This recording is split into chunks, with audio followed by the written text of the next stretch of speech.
welcome to the Pod Well Travelled. And as you will have noticed, we've got a slightly different musical intro this morning. I'll explain that a bit further on, but that's Steve Richter, composer and musician playing marimba, which is one of his key instruments.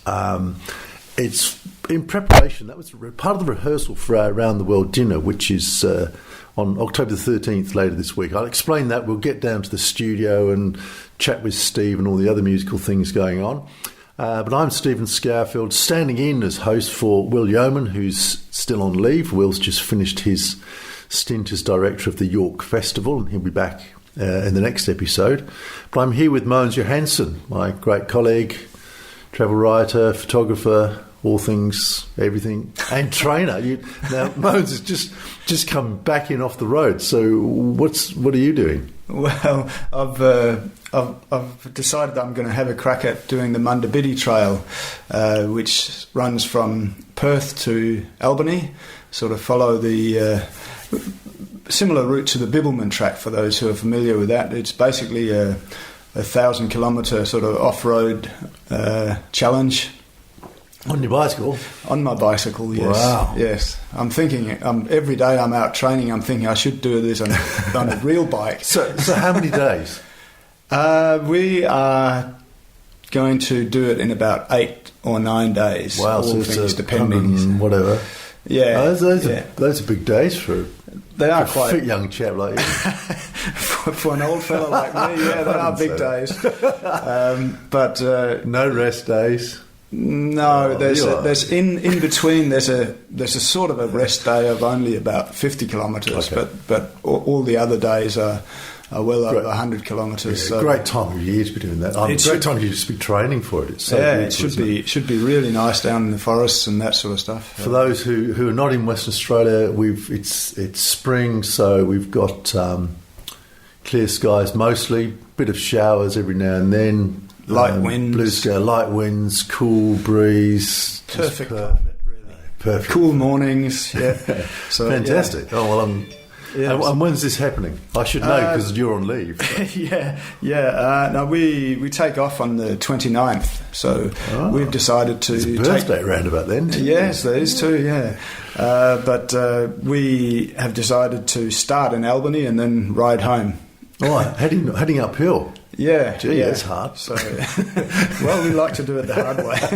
Fantastic. Yeah, okay, but it should be a bit of fun. I'm looking forward to it, and sort of feel like I'm getting over that hump. That fitness hump you got to get over to sort of do it comfortably. It's an important point, I think, for all travel. Is kind of being in training for it. Obviously, the physical things. If you're walking. I'm just getting some people ready for Antarctica, and so the discussion is whether poles are useful or not, and when you land on the peninsula with ice, so preparation's just enormously important. But I think even just for general travel, actually, just kind of getting your game up, because there's I've just been looking this morning, even with ships, there are still PCR test requirements and this and that and documents, and I know it's a different thing, but I'm still talking about preparation, getting your game head on before you go, and we're a little bit out of practice. And I mean, regardless of whether you're travelling on a cruise ship or just doing your own thing, or you're like me cycling, you have to think about what to take and how to pack and all that sort of stuff. So it's a big thing. It is. Forward planning is just an enormous, and it makes it more pleasurable if you have done your homework and you've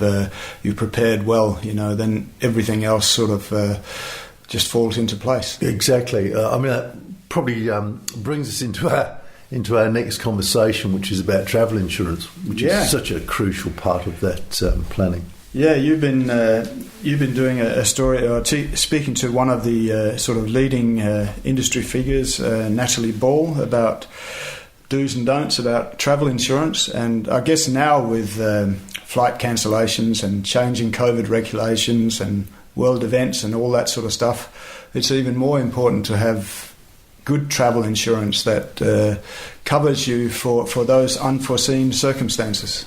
Yeah, look, you've used an important word there, actually, and I think that's come through so much in these conversations and research I've been doing for this story, which is published in Travel in the West Australian on Saturday, which is I'm trying to think of the date now. I deal with so many weeks at one time, I can't remember the date. So it's the 15th on Saturday.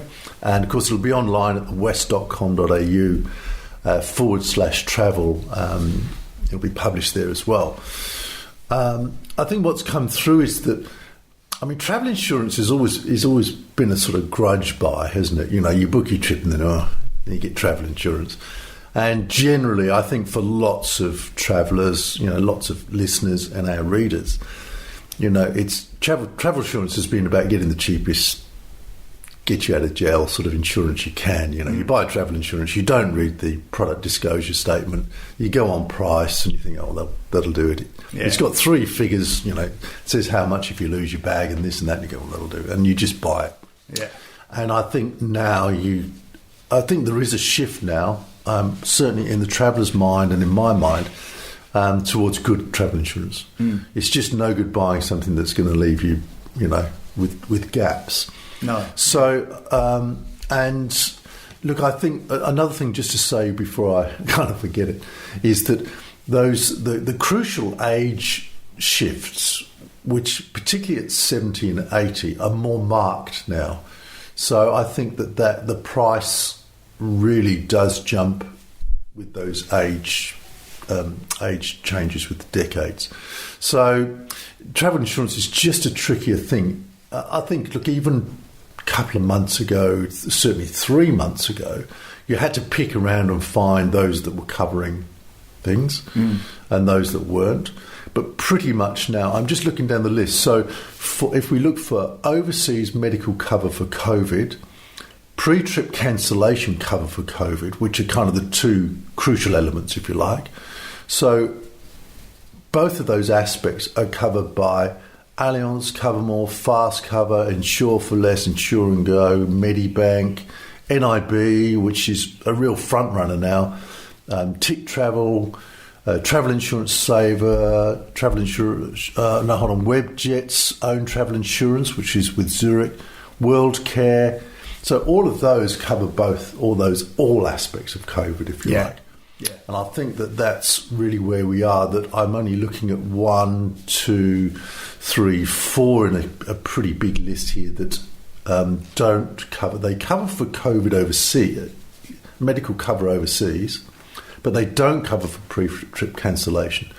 So I'm looking at 1 cover, Insure for Less, travel insurance with a Z on the end, and Zoom travel insurance, which doesn't cover for pre-trip cancellation. Yeah. But they're the unusual ones. Yeah, yeah. But they are kind of like the 2 things. You know, speaking to people, that's what they want to know now. That's right. You know, am I covered if I get COVID before I need to travel? That's right. And what happens if I'm That's exactly right. And of course, one of the big aspects was cruising. You know, for quite a long time, until recent days, really, you couldn't get, or it was difficult to get cover for cruising. A lot of them didn't cover cruising, but that's all changed now as well. So week by week, it's been shifting dramatically. Hence this roundup. With cruising, I noticed in your story there's one sort of I think crucial point to consider, even if you're travelling sort of in Australian waters.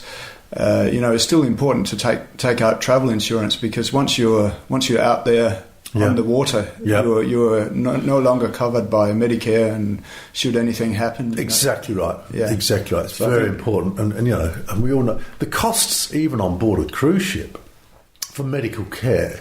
It's not, you know, I mean, it's not necessarily part of your cruise that if you get sick and need the onboard doctor and medication and that, you know, I mean, that's not kind of part of your cruise cost. That is a cost. And some of them are expensive. I mean, we pre-COVID, of course, we had a story which I wrote about someone who got sick on a very long voyage and was sick all the way through. And the bill from the ship, or from the doctor on the ship, was tens of thousands of dollars. Yeah. For the care that he had on the ship. Yeah. Well, I can imagine. I mean, you know, on a ship, you know, there's issues. I mean, in particular with COVID, I guess. And I noticed on a recent cruise I went on, they have, you know, specific areas of the ship sort of allocated just in case. Yes. So that's a cost that they have That's to true. bear, That's I right. guess. And in the event that someone does contract COVID, they want to be able to contain it as much as possible. And That's right. That's right. Just for the audience anywhere, you mentioned that we've been talking to Natalie Ball. There's a company in Australia a website called comparetravelinsurance.com.au, and I've known Natalie Ball for many, many years. And Compare Travel Insurance is different because amongst all the comparison sites, they will compare motor insurance, car insurance, caravan insurance, house insurance, whatever it is. But Compare Travel Insurance just does travel insurance. And I've never come across anyone who has better knowledge of travel insurance anywhere than these guys, which is why I've talked to Natalie about this. yeah. So Compare Travel Insurance is .com.au is a company and a website that I have real confidence in because she runs rings around me with travel insurance. I mean, obviously, but it's her thing. But it's an easy site to navigate to, isn't it? It is. Yeah. I mean, you've looked at it. It is an easy site, and they've got call centre here in Australia, and so it's easy to ring them up. So, I mean, I'm not necessarily pushing everyone to one company, but in this world where we're kind of looking for help, I suppose that it's useful to know that there is a funnel somewhere. Yeah, and these kind of sites like Compare Travel Insurance and others, are really handy sort of tools, aren't they? They are. They're handy tools. I think you just got to be careful that some of the comparison conglomerating sites kind of work on algorithms. So they're just, they've actually got programs which go through, search for stuff, pull it together. And that's not quite the same as having experts sort of hand-picking stuff and putting it together, where there's a human knowledge in there as well, kind of steering it. So that's why I'm sort of cautious sometimes with these things. But certainly, there's plenty of comparison sites around and say sites which pull together search material. Notwithstanding that, look, I can say with confidence, and I do get asked this question a lot, particularly at the moment. What about travel insurance? That, and I'm just dealing with a couple of other big trips which require pretty serious travel insurance. I mentioned Antarctica. We've got this trip to Africa. We've got India coming up, and So I'm kind of on the inside. We as West Travel Club are very involved, behind the scenes, which is kind of skin in the game, as we like to say. Yeah. And NIB, Allianz, Covermore are really consistently strong. RAC Travel for lots of things is proven very consistently strong. So, but I really feel. So Allianz, NIB, Allianz, Covermore, I feel very confident about, and lots of people will know those names as well. Yeah. So that's a good place to start for general travel insurance. But do have a look at the story because it's pretty in depth. And I say that'll be in Travel in the West Australian on Saturday, October the whatever I just said, 15. 15. Thanks. And online at thewest.com.au. It'll be great to be out in the world. Now, can we go back to the music? Yeah, absolutely. Wow. It was amazing. If I can just explain. So that's last weekend. Steve Richter, who's just amazing. What happens with our Around the World dinners is that we're in partnership with Imagine Holidays, which is the company that's actually has put together the Africa and India trips that I'm just talking about. I've let the cat out of the bag because we're launching the India trip on Thursday night. Anyway, you'll be hearing about that if you listen to this podcast in future.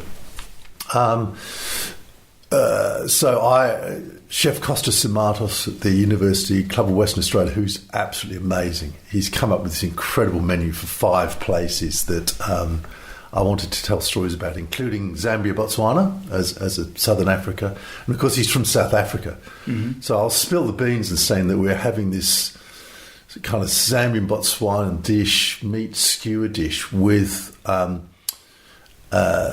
white maize meal dumplings and braised cassava leaves here in Perth. Right? Wow. It's just Okay. wild. How did he source that? And Italy, and and we're doing a kind of cruising oceans piece, and he's done it. He's just fantastic. So I then write the stories to go with each of these courses, which we get up on stage and perform before the course.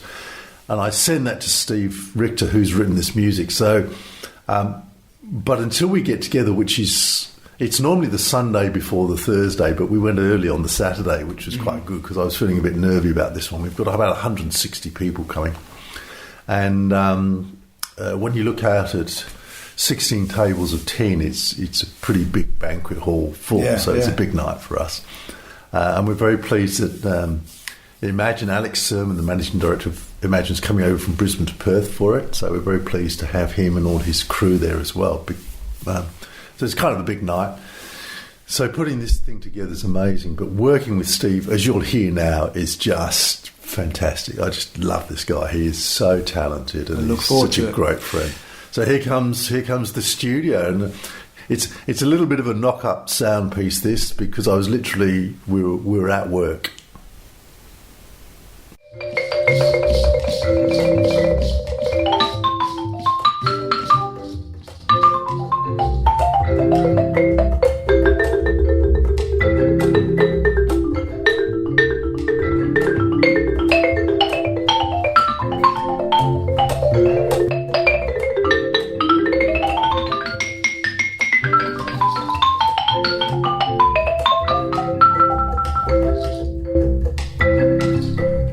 Fantastic.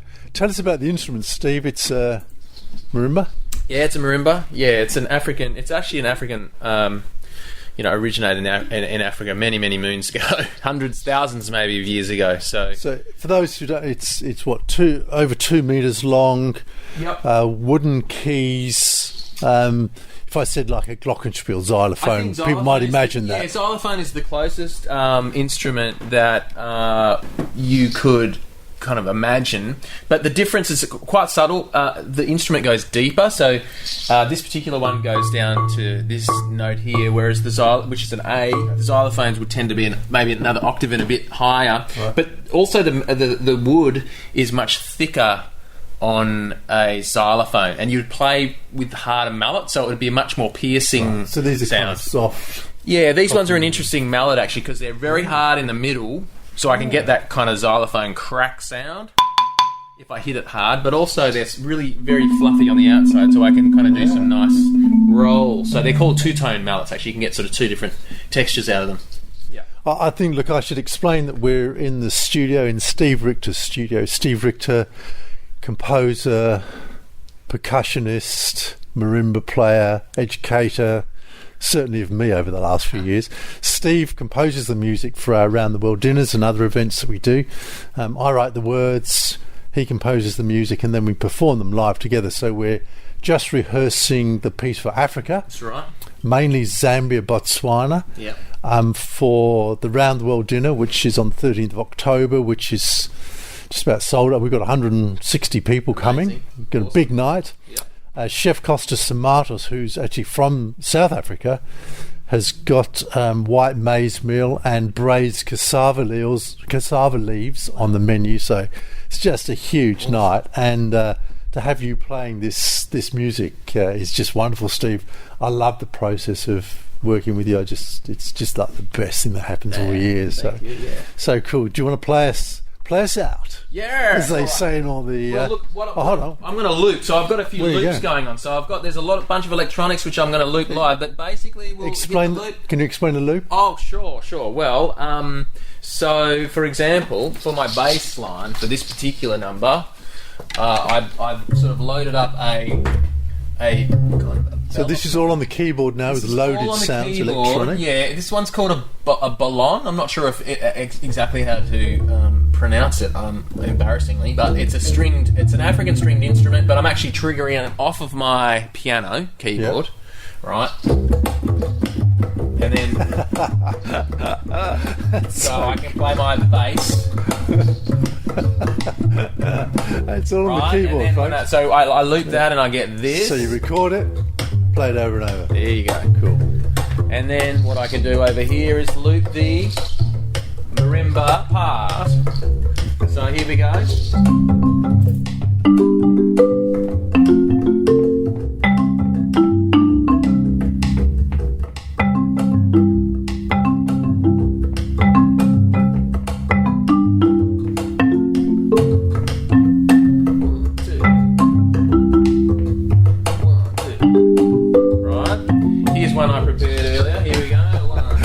Moving back to the loop now.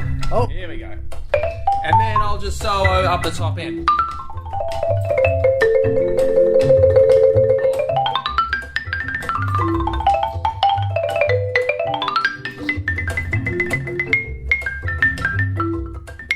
Bit of blues.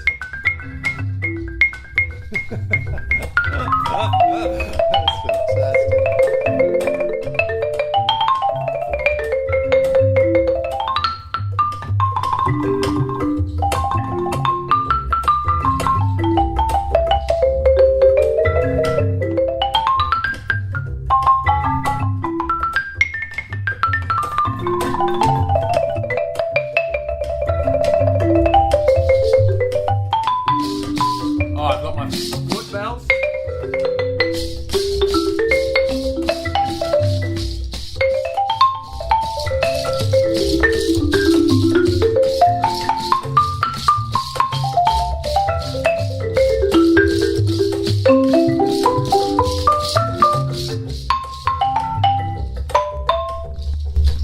That is fantastic. I should tell everyone we've already rehearsed a piece on the oceans of the world. Right. We did these fantastic ocean sounds and kind of cruising about how when you leave the shore, you go from solid to liquid. So it's a pretty interesting piece. I love that. And we've just rehearsed India, which is wild. Your India sounds are so cool. Yes. No, I have a lot of fun finding the sounds. We've still got Italy to go, so you can gather that by the time you've heard the stories and the music, and then Chef Costa's course food from that place, and then you move into the next place. It's a pretty wild evening. So I'm very excited about Round the World Dinners. We've got partners there, Imagine Holidays, and Alex, our great friend there, is coming over from Brisbane and bringing all other sorts of people from Imagine. We're just partnering with them on an Africa tour, which is why this is also relevant. I'm thinking so much about Africa at the moment. It's just a pleasure, Steve. Thanks. Thanks, Steve. Here we are. Thanks for having me. And from the studio, we'll hand back to someone else. See you, mate. See ya. So there you can sort of hear the process, hey? Yeah, amazing. It's just great to see someone like that work. And so the marimba, well, Steve says it's his sort of strongest instrument technique-wise. He's plays with the symphony orchestra and rock bands and jazz bands. He's very versatile. And he's a great educator in music. He's certainly educated me. And and it'll be an education on Thursday because he's going to talk about the music and the instruments as well. So, well, that's us. That's it for the day. What, are you going back to bed now after all the cycling? I think. No, I have got work to do. There's a small matter of some pages. Oh, yeah, all that publishing stuff. Stories assigned. Yeah, we've got big editions. So we've got 36 pages of travel on the go as I speak. Leanne Bailey, who's our fabulous designer, is busy at work. She was messaging me at 7 o'clock or before this morning, so she's underway. Laying out the insurance story, actually. On Saturday, okay. So she's on it. So thanks for joining us on the pod Well Travelled. If you sign up at westtravelclub.com.au, if you just click join for free, you'll get eTravel, our digital edition, which comes out on Wednesdays. We're in the West Australian in print on Saturdays and the Sunday Times in print on Sundays, obviously. We're at thewest.com.au/travel, and we're here every week with the Pod Well Travel. Thanks, mate. Thanks, Mogens. no problem. Okay. My pleasure. See you. See ya.